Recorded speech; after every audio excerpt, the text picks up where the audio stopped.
What's up, everybody? Welcome to Hammerdown Motorsports. Today we are working on our 22 F350 Platinum single wheel. We are doing the 3.5-inch PMF lift. You guys saw the last episode, we did the front where we did our steering stabilizer setup and all of that. And now we're gonna go after the rear and just get our lift blocks put in, our new King shocks for the rear, and just kind of see how that all goes together. So with this kit, we did get the PMF braided brake hoses, and these are a little bit longer than the ones that are on here from factory. So what I'm gonna do is we're going to install our rear lift blocks and see how these hoses actually are stretched out, like the factory ones that are still on here. So up here you can see the brake hoses that we have to change, and we do have quite a bit of room. I mean, there's quite a bit of slack in these, and the diff is basically at full droop. It's just a little bit of weight held by our stands right now, but I guess we'll see how everything looks when it's all torn apart. I'm gonna see if I can get one side in first. If not, we'll just have to have everything unbolted and just lower the entire diff at one time. But we'll get these unbolted, at least one side first, and just kind of go from there. Grab our 15/16.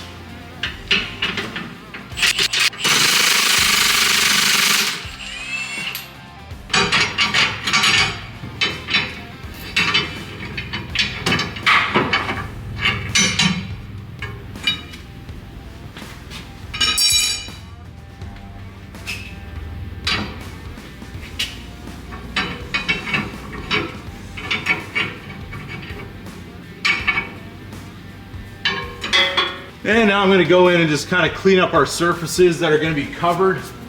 And any kind of bare metal, we're gonna touch that up. All right, so you can see the other side is pulled apart as well. We have all of our factory block out and all of that. There is one thing though, we are going to the 3/4 inch U-bolts. So the saddle on the top of our spring needs to be changed over to the one that comes with the PMF kit. And this one actually goes through the bolt for the center pin, so that's actually held down by that nut up top. So I sprayed that down with some P-Blaster, and we're gonna get that removed. But if you remove that bolt, all your springs are gonna wanna come apart. So what we're gonna do is we're going to get my big C-clamp, and we're gonna tighten this all down so it doesn't move. When we remove that, we're not gonna actually remove the pin, we're just gonna take the nut off, get that upper saddle removed, and then we can put the nut back on, because the new saddle does not go on that way. It just sits over top of the nut. So that's just one more thing we gotta do, but it's part of this process. So we'll get all this cleaned up, touched up. I already have the other side done like that, so we'll get that all figured out and get our new parts installed on the top here, and then we can get our blocks in. Also, it is nice having both sides taken apart. I still have the shocks on just so this thing doesn't move around too much, but you can see I can just take my hand and move this around pretty easily. But yeah, we got her all taken apart, and now it's time to get that top nut off and we can change over that upper saddle. So here you can see I have one of our clamps on the overload spring on top here, just because the way the clamp is, I just can't get it underneath the overload, and I want it as close to the pin as possible. This one's kind of my backup to even things out. And then I have my old school J.H. Williams one I got at an auction somewhere. The thing's probably older. Oh, I'm sure it's a lot older than I am. But that thing is tightened down really nicely, and it's actually notched out the way that it's designed, so it can fit into places like this, which is really nice. So sometimes those auction items really come in big, and this is one of those situations. But we got it all tightened down really good. So now I'm just gonna take a ratchet and go on the top and see if we can break this free and get our upper saddle removed. Get our 15 mil on here.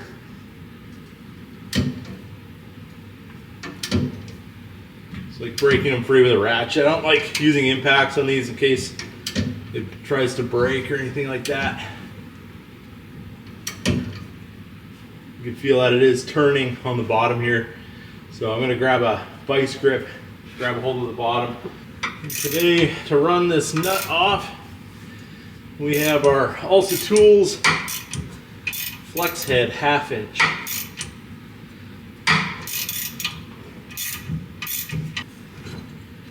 Now we can take our upper saddle off down the side here, and we're holding our pin at the bottom here, making sure it doesn't slide out.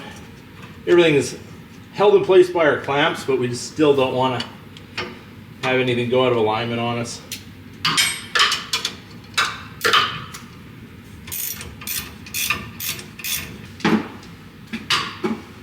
So now that we got it tightened up pretty much all the way, take it the rest of the way up with our House of Tools torque wrench. It says 35 foot-pounds online. Seems about right.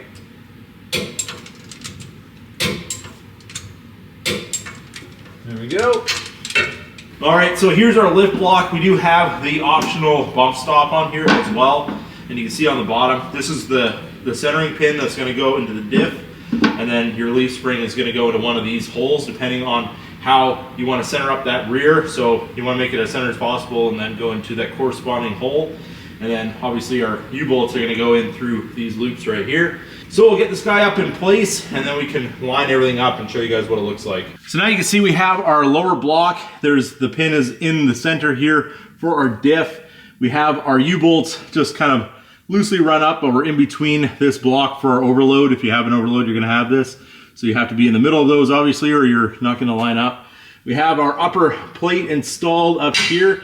What I did with that is I just had the U-bolts up a little bit so you can kind of just get it in there, turn sideways, and then let it come in for the provisions for your U-bolts. And then carefully, we'll run our U-bolts down through.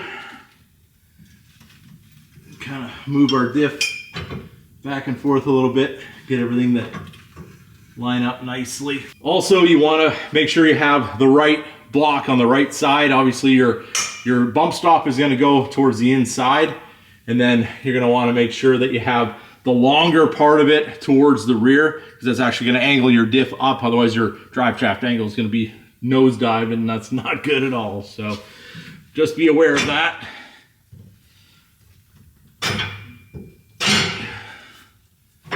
Slide everything together. Little wiggle wiggle.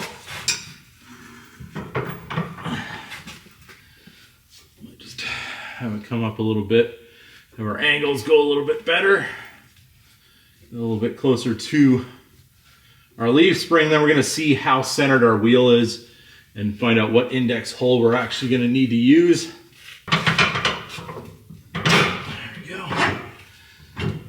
Sometimes I just want to be a little stubborn. And we'll have a look at our wheel here on the outside. Let's see. Have a look at the other side.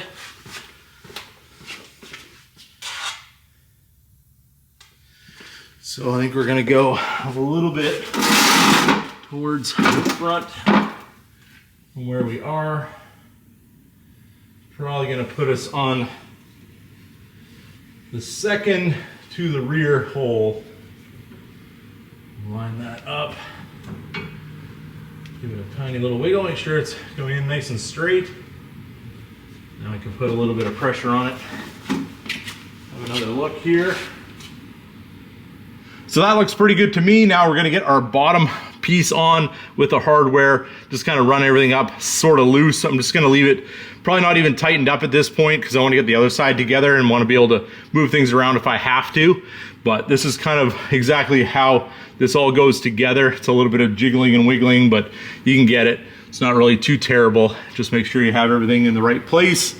And just a little bit of extra work with having to take that top piece off. But I'm not entirely sure if that's only to do with getting the 3/4 inch U-bolts, but I wanted to upgrade, seeing how we are going to be using this truck a lot, and I'd rather have more heavy duty stuff than not.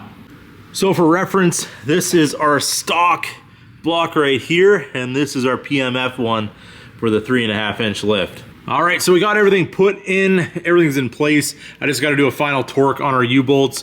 I got them all torqued to 50 foot-pounds for now. And what we're gonna end up doing is getting this on the ground, seeing what our height's like, getting the weight of the vehicle on everything, and then we'll torque it down in a couple of stages to 240, which is what they recommend for the 3/4 inch U-bolts. But you can see everything's looking really nice. We have our powder coated piece up top there, and doing it on the driver's side the second time around was really easy, getting everything apart. You know, it's just kind of, the first time you do anything, it always takes a little bit longer just to be able to figure out the process, but everything is looking really, really nice under here. You can see from the front, this is what it looks like where our traction bar is gonna go, and on the other side as well. But the only thing is we can't do that on the lift because our tractor bar is actually going to come up this way and then our bracket's going to go on the frames, so we'll have to do those on the ground. But we'll get this thing on the ground and just kind of see what it looks like as far as height wise goes. We haven't done the front lift yet, and just kind of see the difference between stock and what we have now for our rear. And we obviously have to do the shocks in the rear as well, but I just want to get everything torqued up before we tackle any of that. All right, check that out. There is definitely a whole lot more wheel gap there than what we had before. And what my plan was, I want to be able to fit a 37 in here, and that's a 35. So I think it's not looking weird that it's a 35, but I think we could use a little bit more tire. And I'm liking the way that the height is now. If you see, the bed height is right about here for me. So now it's pretty much like my shoulder height. And I don't really want it any higher than that. This is exactly what I wanted. Perfect sweet spot lift where you're not crazy high, because obviously with a 35, we go up to a 37, we're gonna get another inch there. So that's gonna put this thing at a nice lifted level, but still usable. And I'm very excited to see how the front is gonna make this all look. But yeah, definitely impressed with how high the rear is now with this new lift setup. So now we can get it back in the air and we'll torque up our U-bolts to the final torque. All right, well, I got my workout for the night doing the torque up on these. I went from 50 and then we checked it, and then I did 100, 150, 200, then 240 as it says in the instructions. It just says to go to 240, but I always do these in stages. It does take a little bit of time, it seems, for them to stretch and find their happy place where they want to torque up really nicely. So the 3/4 inch torque wrench I got from Harbor Freight, definitely a good buy, being that it's like 3.5 feet long. It takes a little of the work out of this, but it's still a heavy unit and gives you a little bit of a workout getting these all put together. Reminds me of when I worked at a gear shop, we did a lot of suspension stuff as well and had to do a lot of U-bolt torquing back in the day. But it's all torqued up. We're going to re-torque it again probably tomorrow. I'm just going to double check them, and then I will recheck them again after I go for a road test once everything is done. And you just want to check these every 100 miles or so when everything's fresh, make sure everything stayed tight. And they say check them every time you got it up in the air. It's not a bad practice. But everything's looking really good back here. Very happy with the way everything turned out. Our powder coat and our two-tone with the black looks really, really good and makes everything kind of come together. And when we put our Kings back here, it's gonna look really complete. So we were gonna leave those for tomorrow, and we'll see you guys then. And as far as the rear brake lines go, our flex hose is right here. You can see we got lots of room. There's not a lot of weight on these stands, so it is pretty much at full droop, and I'm not worried about any of these being pulled on whatsoever. But obviously we are gonna put on our braided lines. I'm gonna see what the front is like when we put the lift on. If those are really stretched, we'll do those all at one time. If not, we might be able to do that at another date, but we'll see how that all goes once we get the front put together. All right, the next day we are going to get these rough country shocks out of here, and then we can go ahead and do a recheck on our torque just to make sure overnight everything is still the same as we left it, and we'll get our Kings put together and get them all installed under here.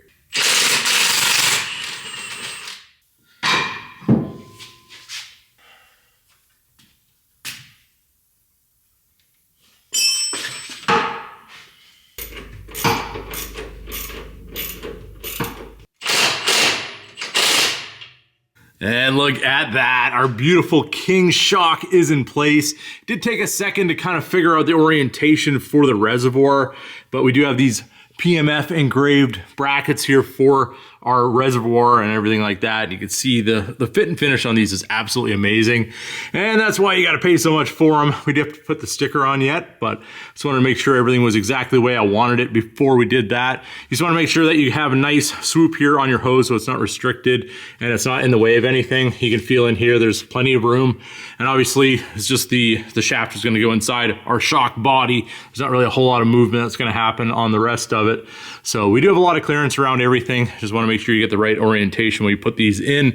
And on the bottom here, I did have a little bit of trouble because these ears were a little bit too far in to get our King shock in there. So I used my little body work tool here with the little spreader jaw to get in there, spread it out just slightly so we can get everything in there and started. But we got it all together and it looks absolutely glorious.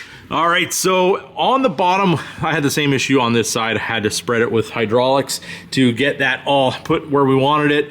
But these little aluminum sleeves that it comes with, they're just on a little zip tie. When you get these out of the box, I just put them in, made sure they were squared up, and then I put them in my vise and give them a little squeeze, and they go in pretty easily. So if they're not going in easy, you got something that's misaligned, but got that all in there, and had to spread the ears a little bit on this one to get it in as well. But with a little bit of finagling, you can get it. And then over here, I did try putting the reservoir with a hose on the other side, and it would only hit at the top, and there's no way I could do that. So I really wanted to keep the hose away from the exhaust, but we do have a fair amount of room there, and I got just enough so we're not touching here or on the shock body either. It's just enough room that has a little bit of gap, and you can achieve that by taking the reservoir and just twisting it a little bit. You can get a little bit of movement out of that hose just to kind of get it where you want it. But obviously this is going to be stationary, and then this part's going up and down, so we should be okay with everything we got here. The only thing is, if I ever put 5-inch exhaust on this truck, I don't know if we're going to have enough room. Hopefully we will. I can always put some heat tape or whatever on this hose if I have to, but it's just something that I thought of when we're doing this whole process. You can see kind of the other side of our shock on the driver's side over there.